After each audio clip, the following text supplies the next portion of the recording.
dice, ¿no? Que también lo tienen, ¿sí? Están muy buenas estas guías, están muy buenas. Son cortas, es interesante todas las compañías que están involucradas, porque acá está involucrada la Superintendencia de Riesgos de Seguro, San Juan, empresas privadas, empresas colegiadas de profesionales y sindicatos. Entonces, fíjense cómo advierte sobre la tipología de los riesgos. Esto es interesante, esto es importante, ¿no? Es importante también este punto, los factores de la organización del trabajo y algunos flujogramas. Algo de esto lo vamos a explicar en el PowerPoint, que insisto, les dejé el PowerPoint en la plataforma EBEA ya.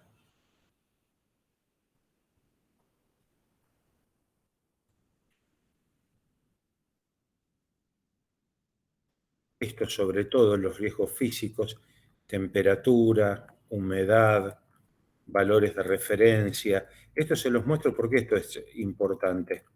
¿Mm? Las resoluciones, ¿sí? ¿Qué son los valores de referencia? Y acá, esto lo vamos a volver a ver también, ¿no? Las buenas prácticas.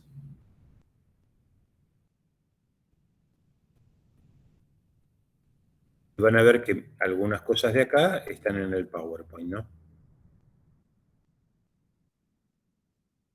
Los gases irritativos, los gases tóxicos, los gases asfixiantes.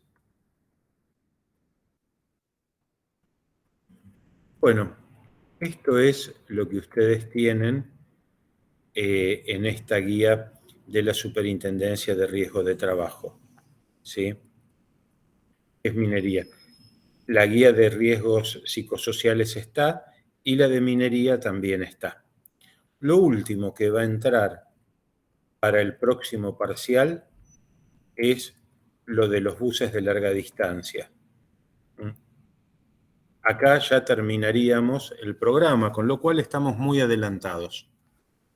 Estamos muy adelantados respecto al programa. Quedarían, sí, después, fíjense que ya es bastante, ¿no? Entonces, este sería el segundo parcial. Este sería el segundo parcial. Bien. Perdón, una consulta. ¿De todas las guías que están cargadas, entonces queda alguna exceptuada? No llegué a escuchar. ¿Cómo? Perdón, Liliana.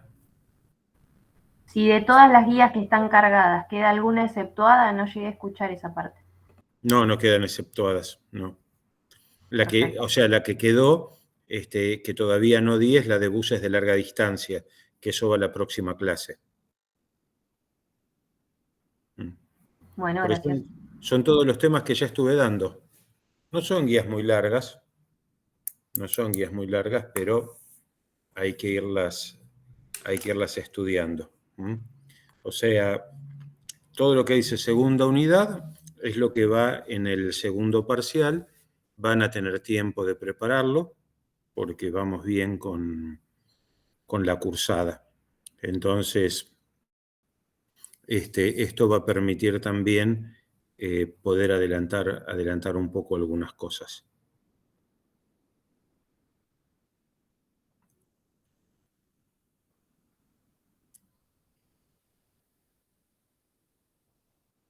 Bien.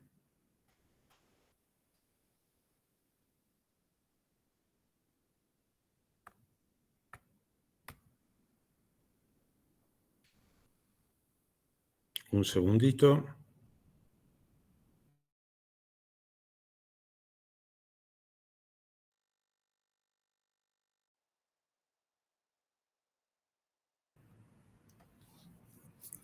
Bueno, listo. Vamos a empezar la clase con los que estamos. vamos a hacer el repaso, una revisión de minería. Lo primero que aparece en la minería, después de todo lo que es la exploración, es la perforación cuando es en ambiente cerrado. Es la minería de subsuelo o la minería cerrada, a cielo cerrado. Lo primero que se hace se lo llaman galerías por la forma de túnel que tienen. En realidad, más que galería, es un túnel.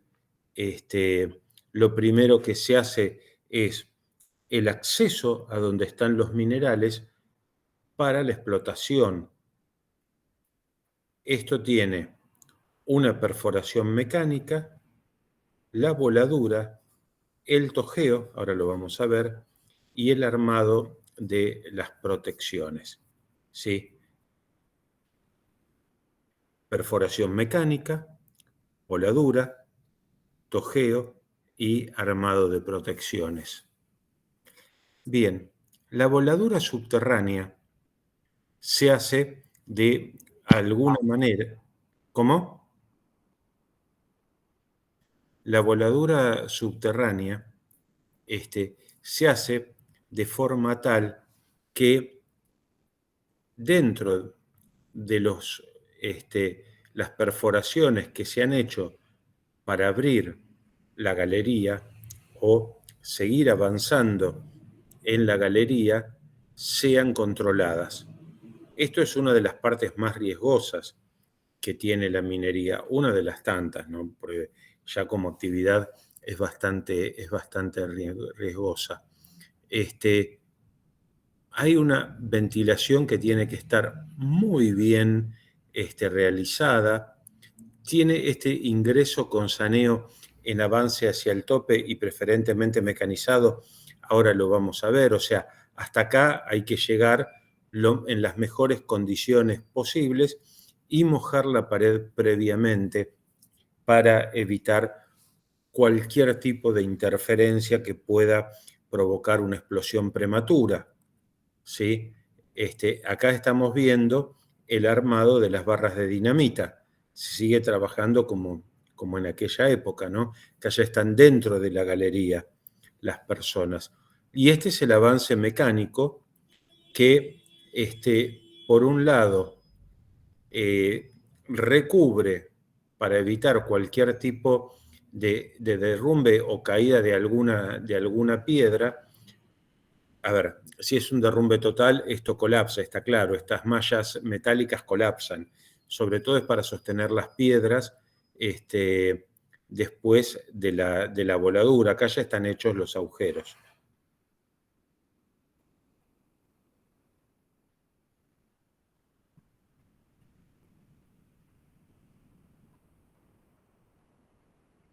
Bien, este es el avance mecánico, ¿sí? Y están mojando previamente el sector donde van a hacer la aprobación, donde van a probar, perdón, ahora sí, donde van a probar la explosión.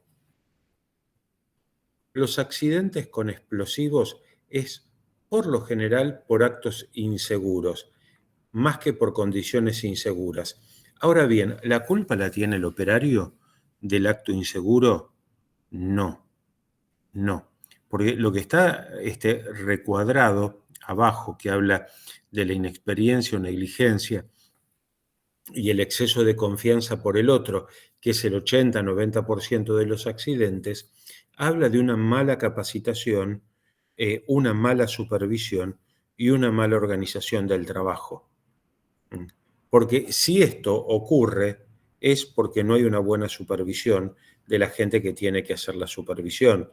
Entonces, mucho antes de poner la culpa en el operario, se pone la culpa en el lugar donde tiene que estar. Y esta es nuestra visión crítica del trabajo en el ambiente extremo. En el ambiente extremo no se puede jugar. En el ambiente extremo tenemos condiciones extremas y como tal hay que respetarlas porque se hace demasiado complicado el trabajo en el ambiente extremo.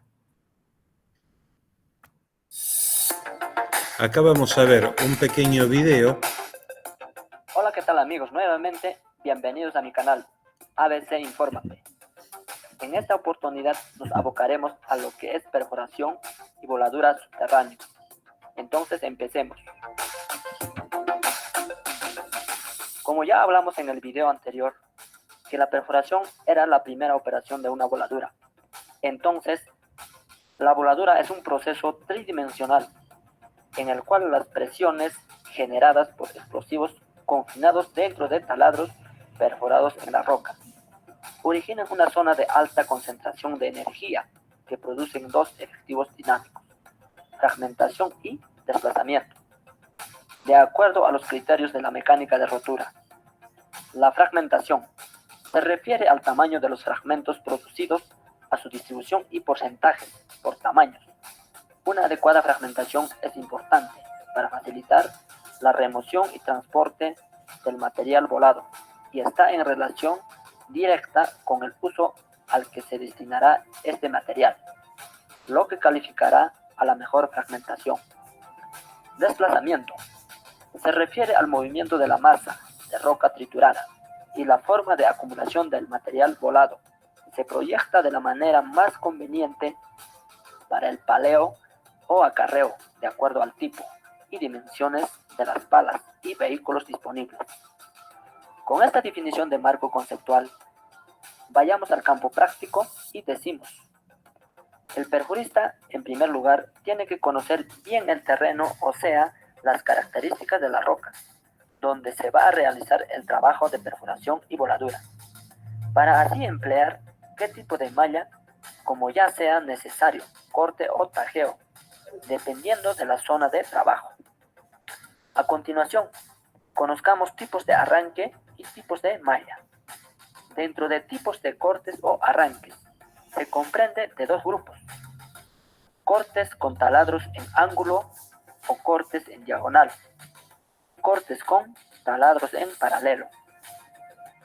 La efectividad de los cortes en diagonal consiste en que se preparan en forma angular con respecto al frente, que permite que la roca se rompa. Dentro de este grupo mencionamos tres variaciones: corte en pirámide o diamante, corte en cuña o en V, corte en cuña de arrastre.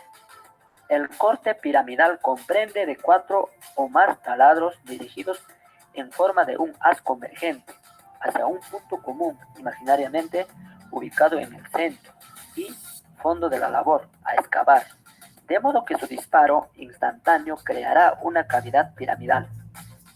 El corte en cuña o en V comprende de 4, 6 a más taladros convergentes por pares en varios planos o niveles, no hacia un solo punto, de modo que la cavidad abierta tenga la forma de una cuña o trozo de pastel.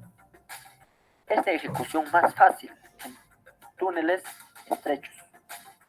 El corte en cuña de arrastre es prácticamente un corte en cuña efectuado a nivel del piso de la galería, de modo que el resto del destroce de la misma sea por desplome. Se emplea poco en túneles, más en minas con manto de roca suave. Ahora, veamos el tipo de corte con taladro y paralelo. Nos referimos al corte quemado. Este tipo de arranque comprende a un grupo de taladros de igual diámetro perforados cercanamente entre sí, con distintos trazos o figuras de distribución, algunos de los cuales no contienen carga explosiva, de modo que sus espacios vacíos actúan como caras libres para la acción de los taladros con carga explosiva cuando detonan. Dentro de ello podemos ver distintas variaciones del corte quemado. Todos estos trazos dependen al tipo de roca, cuál de ellos a emplear, siempre pensando en el efecto de la voladura. A continuación, conozcamos su definición y tipo de malla. Entonces decimos que una malla es la forma en la que se distribuyen los taladros de una voladura, considerando básicamente a la relación de borde y espaciamiento y su directa vinculación con la profundidad de taladros. En el diseño de una voladura se puede aplicar diferentes trazos para la perforación, denominándose malla cuadrada, rectangular, triangular o alterna, basándose en la dimensión de borde. Todos estos trazos tienen que emplearse dependiendo al tipo de roca. Y frente ya puede ser frente de una galería, frente de producción o tajeo en producción. Todos estos trazos que hemos visto, ya sean arranques o mallas, yo les hablo con mi propia experiencia vivida trabajando como perforista en método de explotación subterránea, cámaras y pilares, corte y relleno ascendente. Para calcular el espaciamiento entre taladros y cantidad de taladros, hay softwares que nos puedan ayudar, como iBox Calculator, cálculo de número de taladros, corte quemado, y entre otros. Pero no siempre vamos a seguir al pie de la letra lo que dice el software. Todos los trazos dependen del tipo de roca. Bueno amigos, espero que les haya gustado este video instructivo sobre perforación y voladura subterránea. Bueno, ¿cuál es el resumen de ese video? ¿Qué es lo que me importa de ese video? ¿Qué van a sacar en conclusión de ese video? Que existe un paso importante en la minería, que es la voladura. Ahora, la voladura no es poner las cargas como a uno se le ocurre, sino la voladura es poner las cargas de tal manera en la mina cerrada, que no es esta que están viendo ahora, para que no se desplome todo y poder seguir perforando en profundidad, ¿sí? Y han visto cómo es el acarreo del material y que en algún momento hay una gran generación de gases, por eso tienen que utilizar máscaras del tipo N100. Ahora bien, las voladuras a cielo abierto son mucho más potentes que las que son a cielo cerrado o minas de profundidad. Son totalmente diferentes. Acá las voladuras se hacen de otra manera y no con un cálculo tan exacto de la forma de distribución que tienen. Ahora bien, existen cosas como esta. Esto que están viendo acá es un pedazo de piedra que está saliendo. Entonces, los riesgos predominantes en la voladura a cielo abierto son la proyección de fragmentos volantes, o sea, lo que vuela, las vibraciones y la onda de concusión, o sea, la onda expansiva sería la onda de concusión, ¿sí? Esto realmente es muy fuerte. Acabamos de ver el tipo de voladura que hay, que es realmente impresionante. Es una voladura muy grande la que hay aquí. Entonces, acá los riesgos son los fragmentos de piedra que vuelan, las vibraciones, ¿sí? En el momento de la explosión y posterior hay muchas vibraciones, y durante la explosión la onda expansiva. Mientras que en la voladura de subterráneo son diferentes las formas de colocar los explosivos, como los vieron en el video, y el riesgo más grande es que se caiga toda la pared si no se hace una buena evaluación del tipo de voladura, y también los gases por los humos que hay en la explosión. Bien. En los dos tipos, cielo abierto y subterráneo, puede haber fallas en el disparo, como que se dispare antes, o sea, no terminaron de salir, no terminaron de poner todos los explosivos de la forma que lo tenían que poner y explota. Y ahí la gente queda en el medio, o bien que parece ser que el disparo no salió, se acercan a controlar y ahí se produce la explosión. Son riesgos muy grandes por lo que están viendo. Bien, perforación, carga y disparo. En el subterráneo, ¿sí?, los accidentes que pueden haber son detonación prematura de uno a todos los lados, a todos los taladros de una tanda. O sea, cuando estoy taladrando con explosivos y los estoy dejando, puede haber uno o varios que exploten. Esto es muy, muy grave, o bien porque caen las rocas del techo. Por eso se pone esa malla metálica que les mostré. Bien, las descargas eléctricas, ¿sí? Un rayo, una tormenta eléctrica, puede activar un detonador eléctrico, ¿sí?, haciendo contacto con el detonador eléctrico o cayendo cerca el rayo, porque produce una descarga eléctrica tan grande que hace explotar las cargas. Por eso, fíjense lo importante que es predecir las tormentas eléctricas. Acá estamos viendo de lo que hablábamos en la primer parte, cuando hablábamos de la meteorología, porque sí, la meteorología influye en el ambiente extremo, influye acá en la mina, como estamos viendo, porque puede provocar detonaciones prematuras. Bien. En caso de tormenta eléctrica, se van a suspender las operaciones de carga, con solo presentir una tormenta eléctrica. ¿Cómo podemos presentir una tormenta eléctrica? Baja la presión, estamos en un centro ciclónico y vemos las nubes. Si vemos los cúmulos y vemos los nimbos, ahí vamos a darnos cuenta que se está gestando una tormenta sumado a la presión y a la temperatura y los vientos. La otra forma es leer el informe del servicio meteorológico, que hoy en el celular lo tienen más claro. Pero como el servicio meteorológico es un pronóstico porcentual, influye también la capacidad que tenga el observador de saber leer las cuestiones climatológicas. Bien. El disparo. Antes de disparar, hay que ver que todo esté en condiciones. Empalmes, condiciones del tiro, que no haya restos de explosivos, accesorios, herramientas, o sea,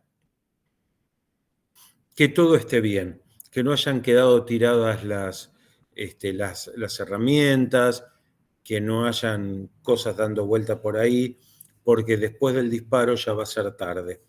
Y sobre todo, que el personal esté en un lugar protegido.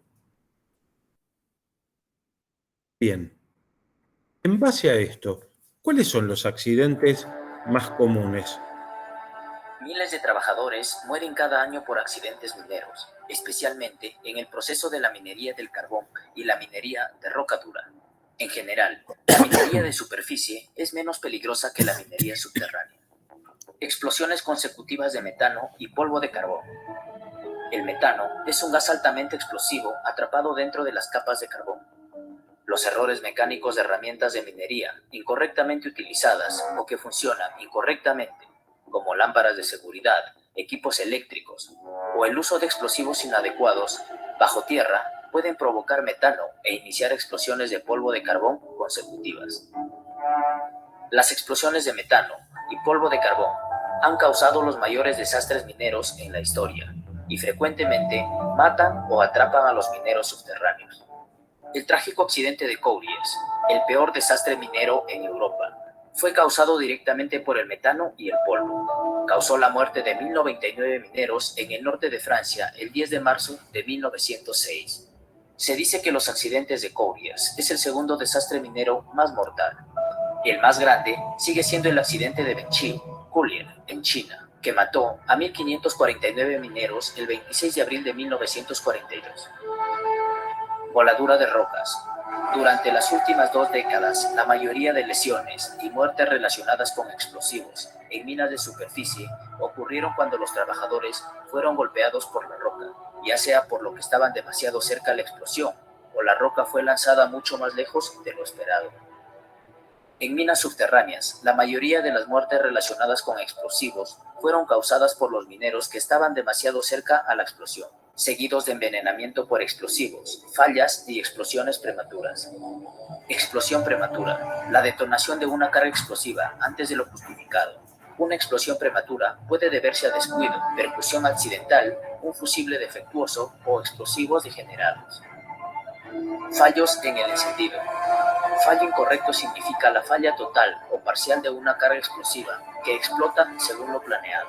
Los productos explosivos o pirotécnicos que permanecen en el suelo o en el mudpile pueden ser provocados por cualquier efecto mecánico durante las etapas de excavación, molienda o trituración del proceso minero, causando lesiones o muertes a los explotadores u operadores. Sismicidad inducida por minas. Especialmente peligrosa en áreas de minería subterránea, la sismicidad inducida por las minas también causa inestabilidad en la pendiente de la minería de superficie. Es una amenaza importante para todos los mineros. Las minas ubicadas en regiones sísmicas activas, como la región andina, también conocida como una de las zonas mineras metálicas más ricas del mundo, están aún más en riesgo. El uso de explosivos puede causar eventos similares a los de un terremoto que colapsan los trabajadores de las minas y atrapa a los mineros, como sucedió con los 33 mineros atrapados bajo tierra de agosto a octubre de 2010 en una mina chilena cerca de la ciudad de Copiapó.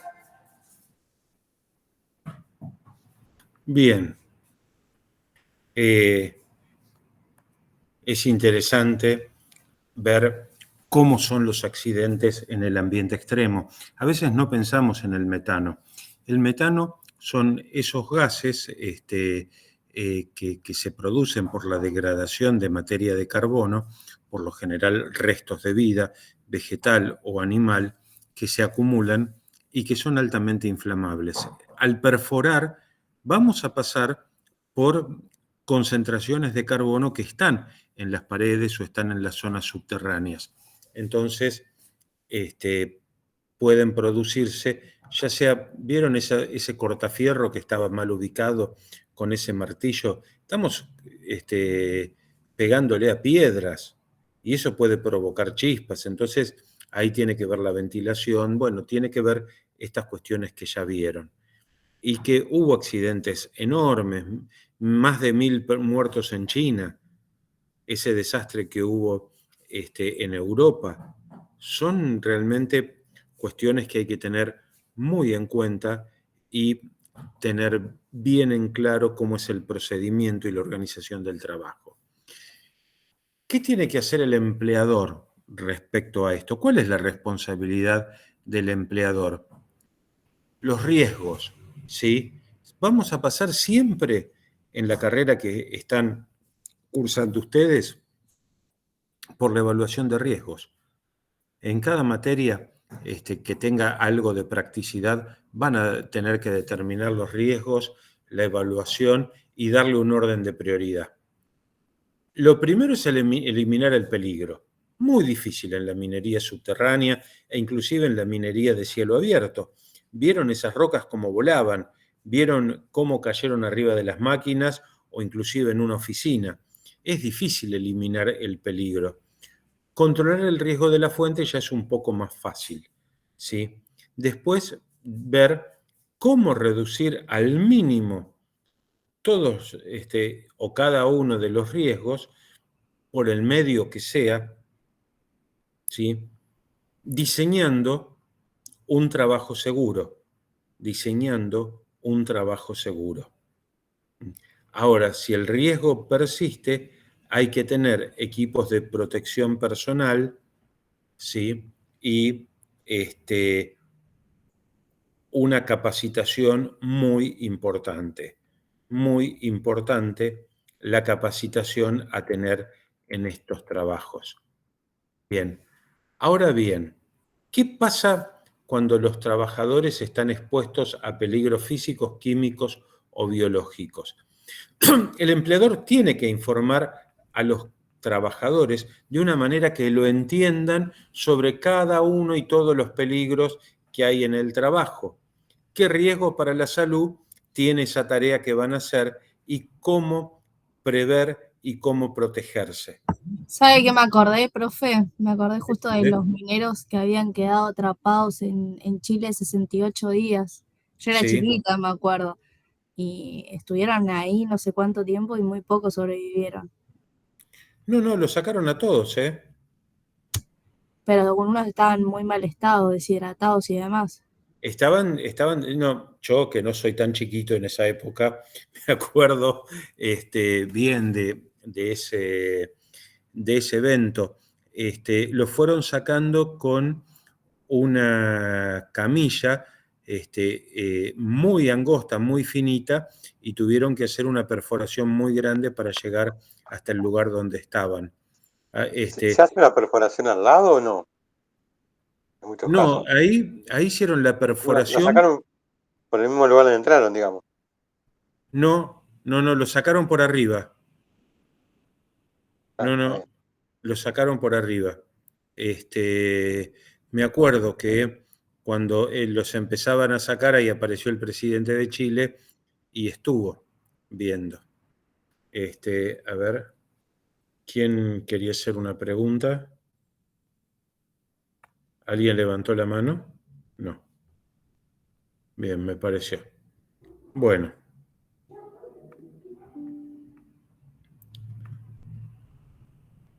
No, está bueno tratar de recordar, aunque uno no lo recuerde exactamente cómo pasó, pero está bueno tratar de asociarlo con los hechos reales o con alguna experiencia vivida, fija un poco más los conceptos. Pero acá no estamos jugando en esto. Esto es en serio. ¿Mm?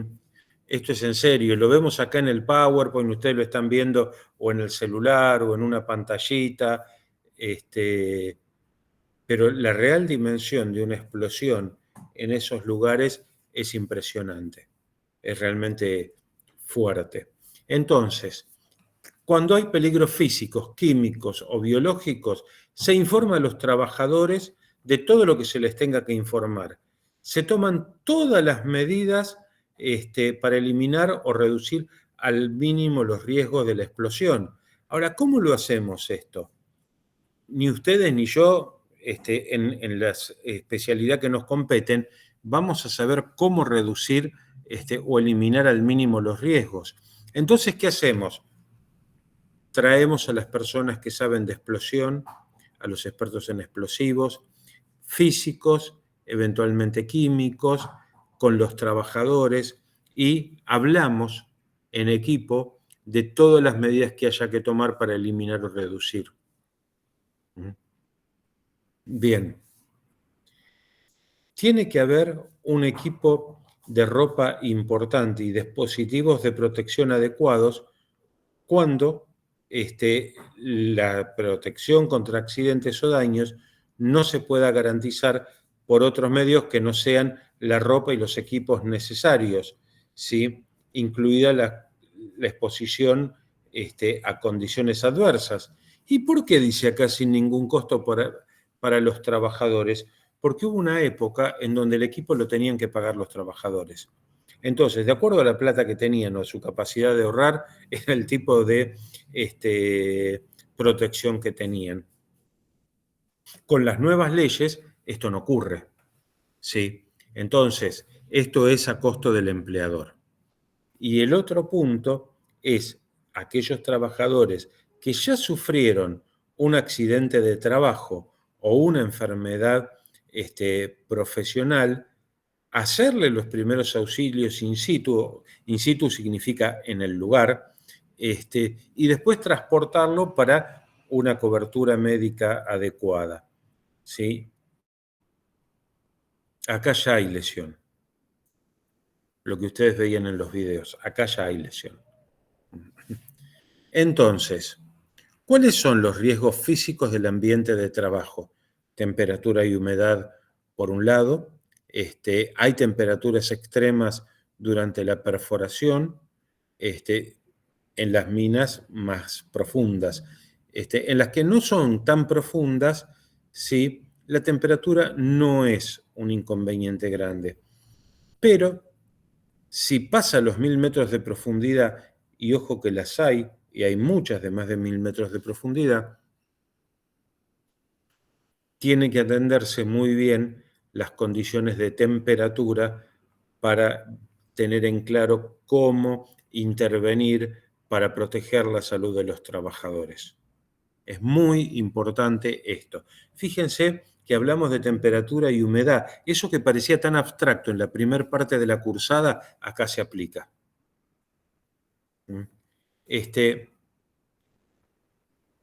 Las condiciones de trabajo no solo son en altas temperaturas, sino que también hay mucha humedad. Mucha humedad. Estamos cerca de capas freáticas, hay filtraciones de agua, la temperatura alta en la perforación hace que haya vapores de agua, o bien otro tipo de vapores, ¿no? Pero como estamos hablando de la humedad, vamos a pensar en el vapor de agua en el aire. Y esto es importante. Ya vimos todos los problemas que trae la humedad. Si a esto le agregamos los problemas del calor, van a interactuar entre sí, produciendo un balance térmico perjudicial para la persona, que es al que tenemos que controlar con elementos de protección personal, periodos de descanso y un buen examen psicofísico previo. ¿Cuáles son los derechos y responsabilidades de los trabajadores? Hasta acá vimos lo de la patronal. Notificar si hay accidente, notificar si hay enfermedad profesional, lo que ven como cuestión peligrosa, lo que pudo haber sido un accidente y se salvaron raspando, y los peligros que observen que no fueron detectados previamente. Entonces, siempre tienen que pedir y obtener cuando hay un problema serio y real de seguridad y salud. Perdón. Siempre tienen que obtener de parte del empleador y la autoridad competente inspecciones e investigaciones. O sea, vengan a ver lo que está pasando acá. Acá vemos algo que no está bien. ¿Sí? Porque ya están muy cancheros muchos trabajadores y tienen el conocimiento práctico que a veces a nosotros nos falta. Entonces, está bien que como derecho y como responsabilidad exijan que se inspeccione y se investigue bien cómo es el lugar. Y ahí sí lo tenemos que hacer. Tanto ustedes como los que estamos del lado de la salud ocupacional. Por otra parte, ellos tienen que saber cuáles son los peligros que puedan afectar la salud o seguridad y estar informados. Bien. Otro de los puntos es pedir información sobre seguridad y salud que obre en el empleador o en la autoridad competente. Ojo que ahí somos nosotros. Ahí es higiene, seguridad y salud. Entonces, la información sí es una competencia nuestra. Bien, los trabajadores tienen el derecho a retirarse de cualquier sector de la mina si hay motivos para pensar que puede haber un riesgo o un peligro inminente. Y bien, también elegir a quienes los van a representar en salud y seguridad. Hasta acá se entiende, ¿verdad? Bueno, buenas prácticas. Capacitación, monitoreo de las condiciones ambientales, ¿sí? También monitoreo de los gases. El gas metano, altamente inflamable, cualquier otro gas asfixiante. Acá se dan esos gases que están metidos abajo de la tierra y nos metemos para sacarlos. Y los vamos a sacar a través de los pulmones de la gente que está ahí abajo. Bueno, hay que monitorear las condiciones ambientales de la mina. Organización laboral, por supuesto que sí, porque tiene que haber una rotación entre puestos de trabajo y que haya periodos de descanso para no generar mayor daño a las personas que están trabajando ahí adentro de la mina. Por eso, tanto por el punto el 2 y el punto 3, tiene que haber una ventilación adecuada, ¿sí? Y tener agua fresca para el consumo humano y tener también sales de rehidratación oral al alcance del trabajador, porque se deshidrata muy pronto el trabajador en condiciones de alta humedad y alta temperatura. Mucho. El ruido es otro de los riesgos que hay por las máquinas que se utilizan, ¿sí?, cuando están perforando y tienen un nivel excesivo de ruido. Pero también adentro, el cincel con el martillo, eso genera ruido, y todos los ruidos que se puedan imaginar que pueda haber en una mina, y ni hablar del momento de la voladura. Entonces, el ruido es uno de los riesgos muy importantes. Lo otro que tenemos que tener en cuenta es la iluminación, ¿sí? Es la iluminación que podemos hablar como ergonomía, como riesgo ergonómico, una buena iluminación, es central. Si no está todo a oscuras y si no se ve bien, la persona no va a saber dónde empieza la pared y dónde empieza la mano del compañero. Entonces, bueno, la iluminación es importante porque si es deficiente va a aumentar el riesgo de accidentes. Y también la mala iluminación puede provocar enfermedades porque no puedo ver y no puedo actuar. Acá vemos una iluminación en este tubo de subida y bajada. Acá ya se ven cargas. Estas son las cargas. La ventilación, no solo para la humedad y el calor, sino también para que el trabajador pueda respirar bien mientras desarrolla sus tareas. Por eso, si el sistema es deficiente, no solamente va a estar caluroso y húmedo, sino que también irrespirable. Y hay problemas más serios. Piensen cuando hablábamos de los riesgos del pulmón. Entonces, la ventilación bien controlada. Exámenes periódicos de acuerdo a la resolución de la SRT 37 del 10. Usar las protecciones que sean necesarias, ¿sí?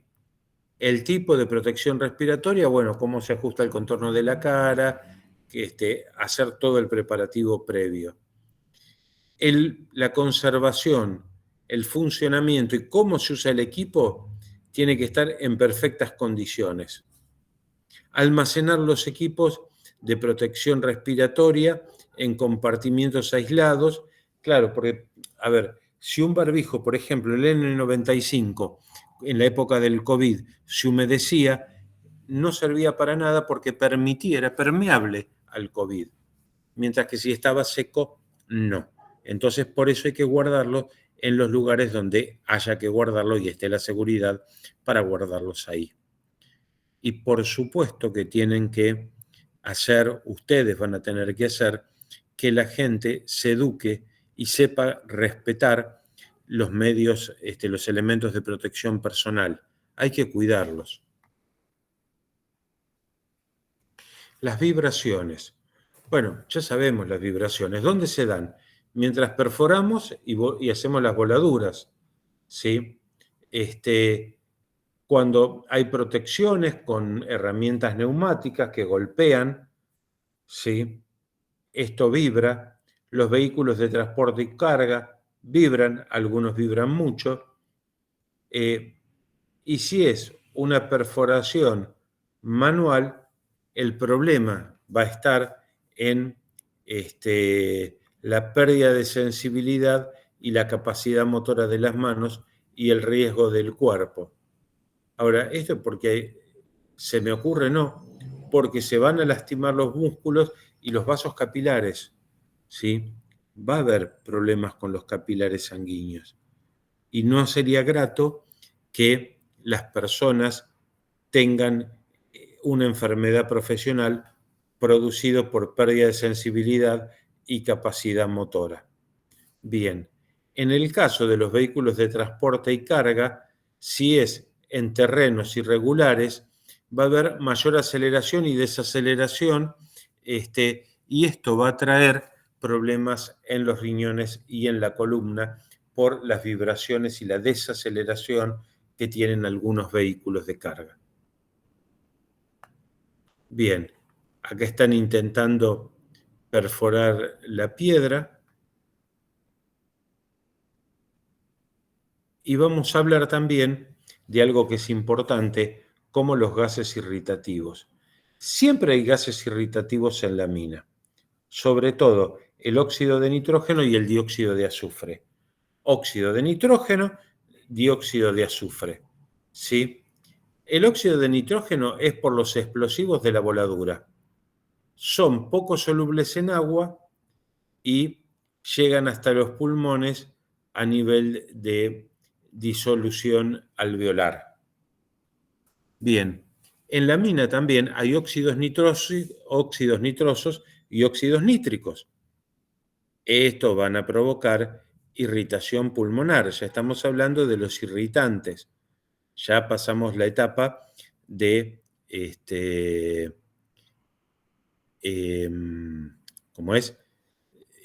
de una buena ventilación, porque si hay muchos ácidos nitrosos y nítricos es porque en primer lugar, primero se irrita de forma que no duele toda la mucosa de la vía aérea superior, ¿sí?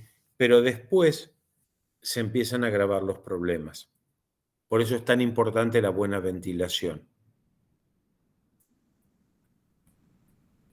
Los gases tóxicos, ¿sí? El sulfuro o material sulfurado con aguas ácidas va a provocar ácido sulfídrico, que es un gas tóxico. Los gases asfixiantes, el monóxido de carbono o el anhídrido carbónico. A veces hay bolsones de metano y ese es un gas asfixiante, el metano. Bien.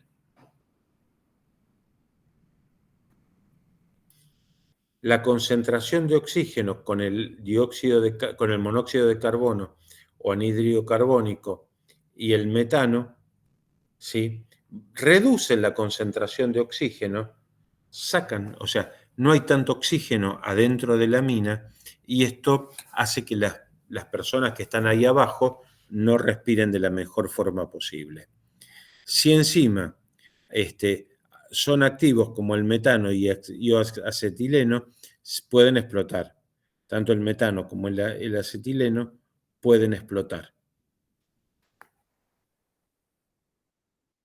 Bien, gases asfixiantes también, la maquinaria diésel, o sea, el caño de escape. ¿Sí? ¿Cuánta gente vieron en las películas que se suicida conectando una manguera al caño de escape y con eso comienzan a respirar monóxido hasta que se mueren? Bien, pero no solamente es monóxido, sino que es monóxido de carbono, dióxido de azufre, óxidos de nitrógeno, hidrocarburos y derivados, asfixiantes, ¿sí? ¿Por qué? Porque cuando comienzan a sublimar o evaporarse, desprenden humos. Esos humos van a ser muy irritantes, van a ser tóxicos y van a producir asfixias, como también van a dejar lugar a algún tipo de cáncer que puede provocarse por la presencia permanente de estas sustancias que están en amarillo y pueden dar cáncer de pulmón, de esófago y neumoconiosis. ¿Qué es la neumoconiosis? ¿Se acuerdan? ¿La qué, profe? No me estaban escuchando. No me estaban Sí, escuchando. Es una enfermedad generada por silicio. ¿Cómo? Es una enfermedad generada por el silicio.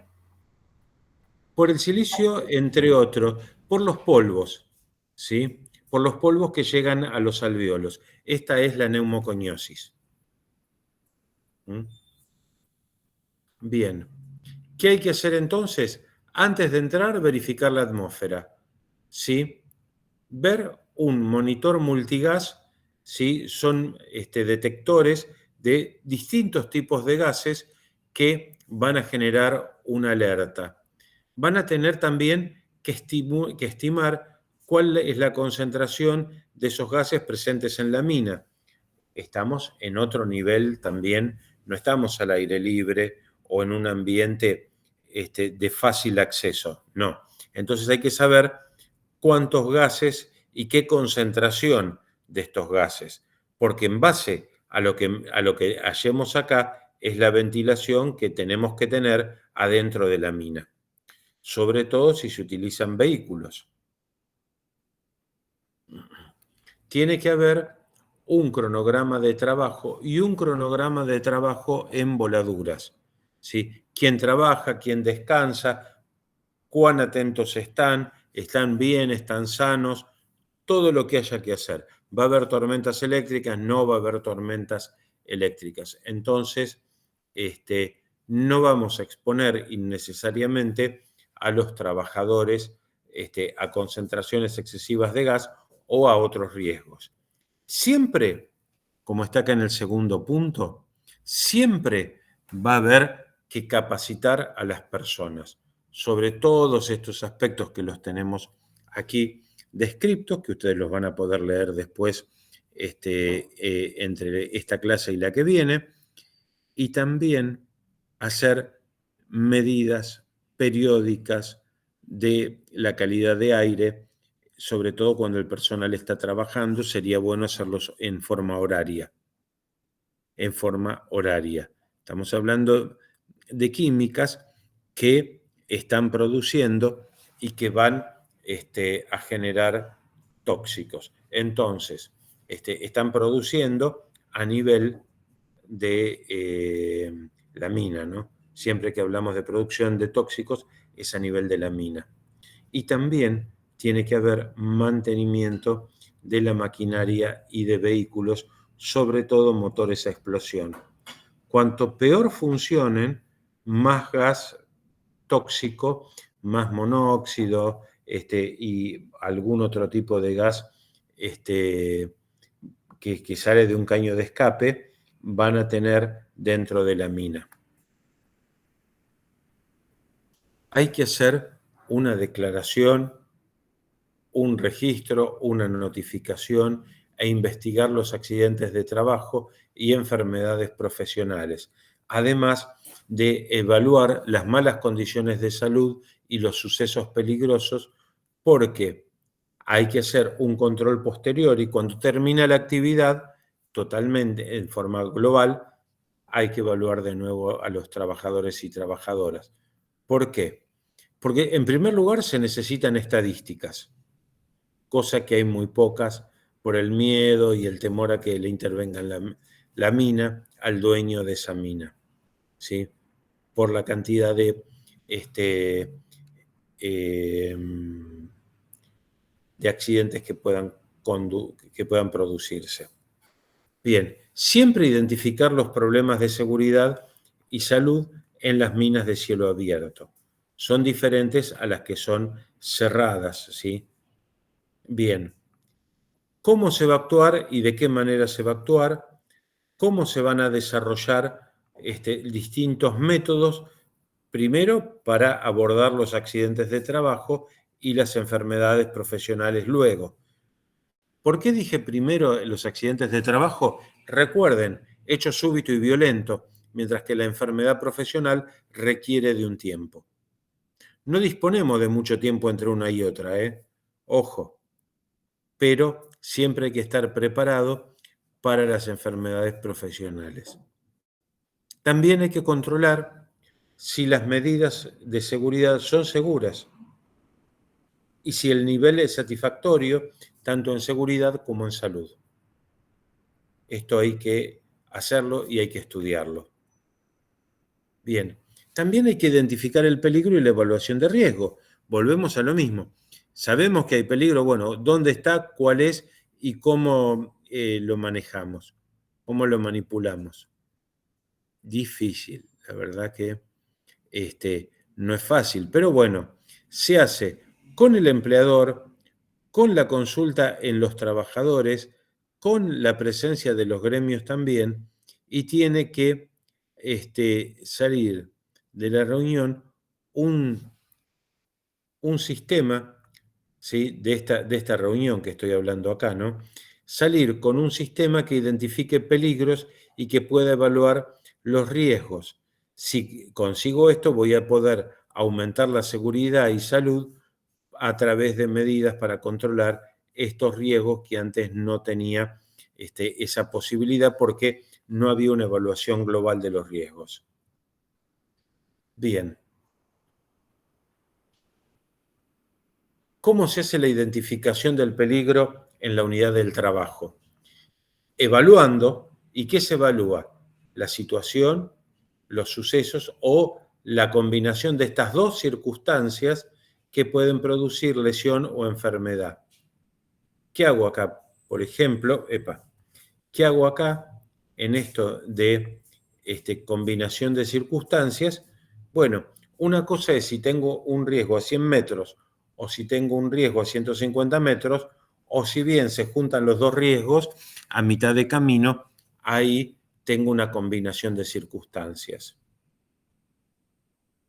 Bien, hay que también tener en cuenta, evaluar si hay una posible lesión o enfermedad por el tipo de trabajo que se hace.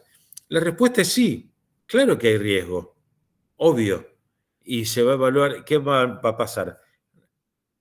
Traumatólogo y neumonólogo son las dos cuestiones que voy a tener casi seguro que estar chequeando. ¿Cómo se organiza, se gestiona y se realiza el trabajo y todo cambio de contexto? Esa es otra cuestión que tengo que evaluar.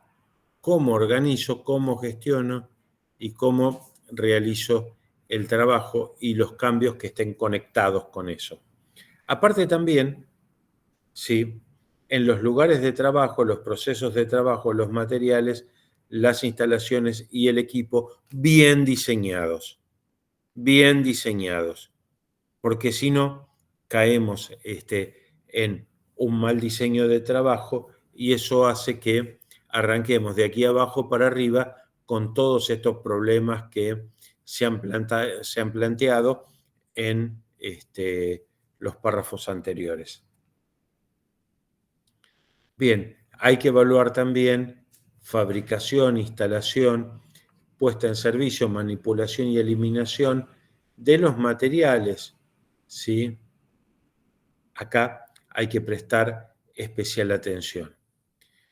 ¿Cómo compro y qué compro? Esto es otra de las cosas que tengo que evaluar. Si voy a gastar en bienes y servicios, si bien las petroleras o las mineras tienen mucho dinero, a veces no lo podemos controlar.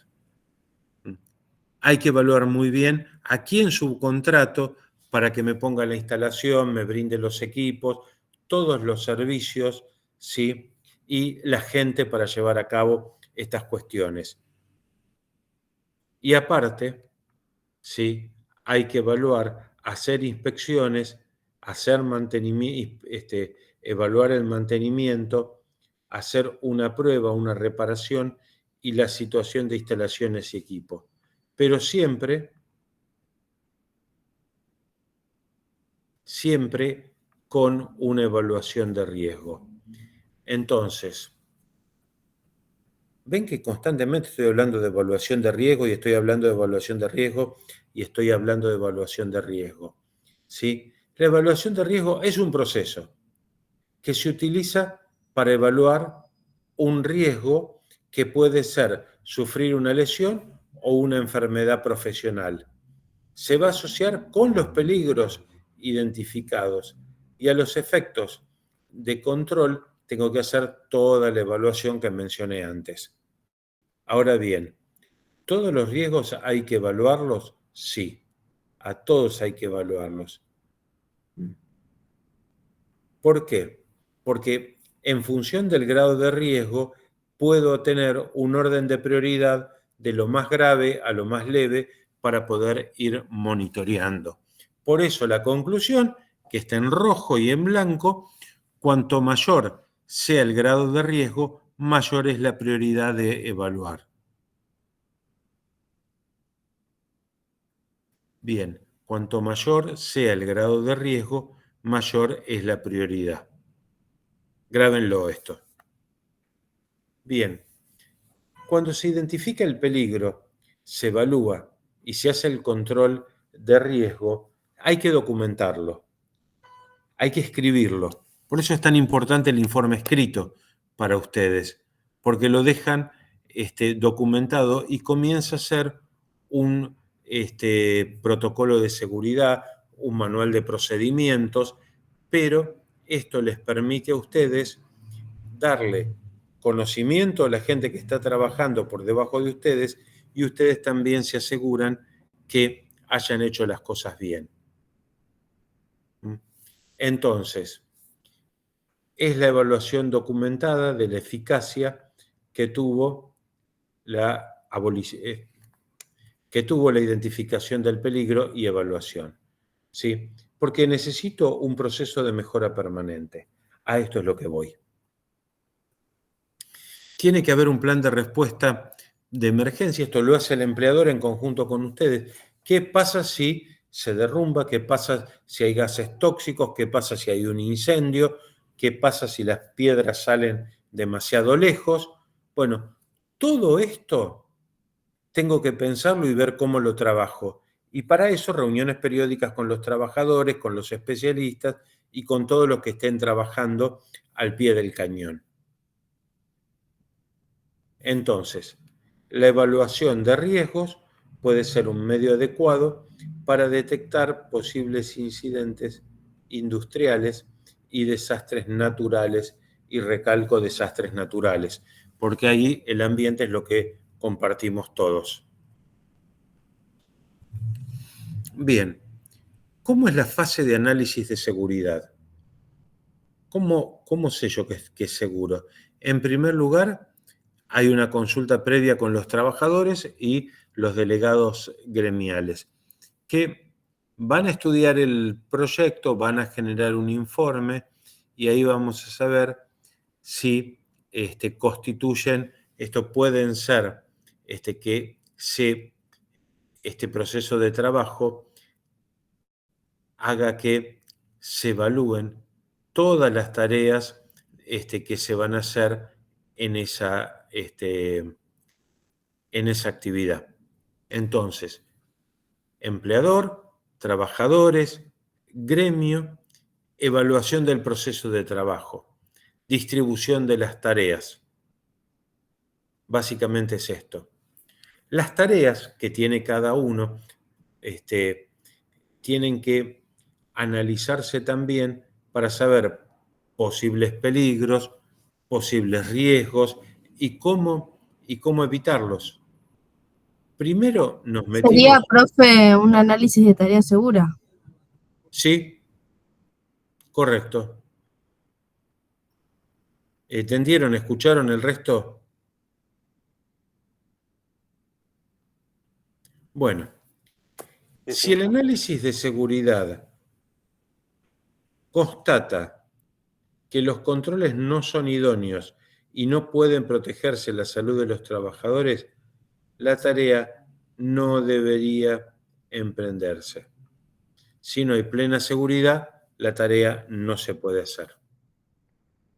Bien. ¿Qué hay que hacer en materia de bienestar?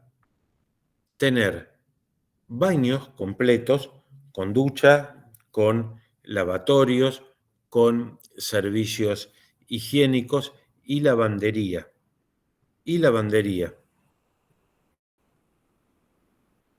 ¿Por qué recalco en la lavandería? Por la ropa. Una cosa es ponerse la ropa sucia llena de polvo y otra cosa es una ropa limpia. Totalmente distinto. y la capacidad de trabajo de la persona es mucho mejor. Bien, tiene que haber agua potable, sin duda, ¿sí? Y bien, buscamos, ¿sí?, locales adecuados para cambiar ropa, guardarla, lavarla y secarla.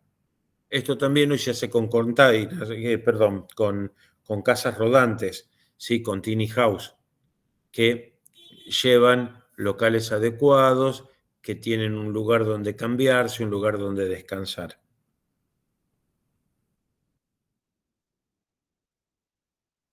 Bien. ¿Me pasé? Bien. Si es posible, kiosquitos móviles para que el que quiera comprarse algo se compre algo, sino también darles fruta, agua, todo lo que consideren que sea necesario dar. Lo mismo, se protege temperaturas de condiciones meteorológicas extremas, ¿sí?, en que la comida es un cable a tierra. Entonces, siempre hay que mantener buenas condiciones de limpieza e higiene de seguridad.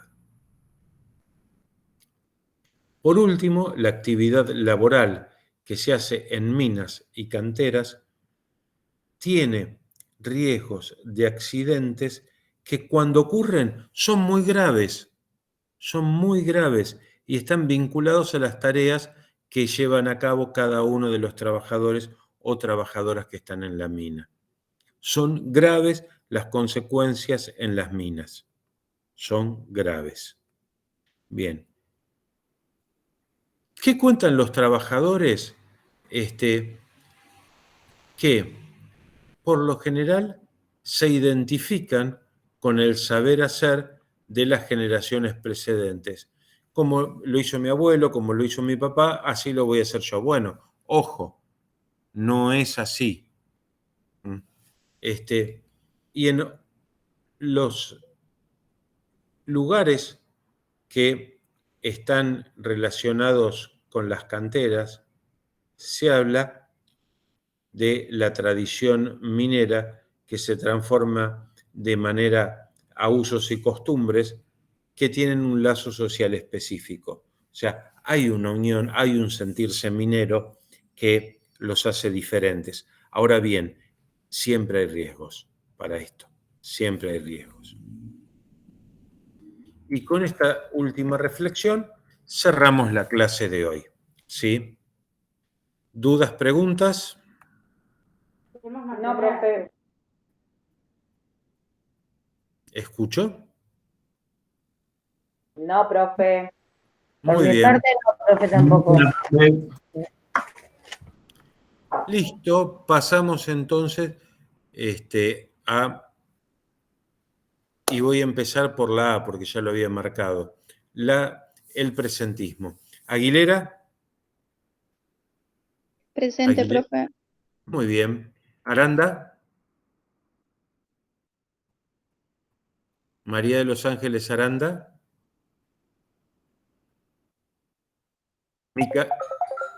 Micaela Arias.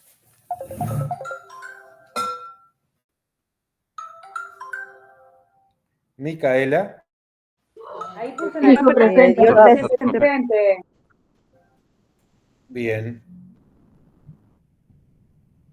Un segundito, esperen que contesto que estoy en clase. Bien. Entonces, Micaela Arias presente. Lucas Asensio. Presente, profe. Muy bien. Iván Becci. Presente, profe. Bien. Bustamante, Noelia. Presente. Bien. Gabriel Cajiano. Presente. Bien. Andrea Cantero.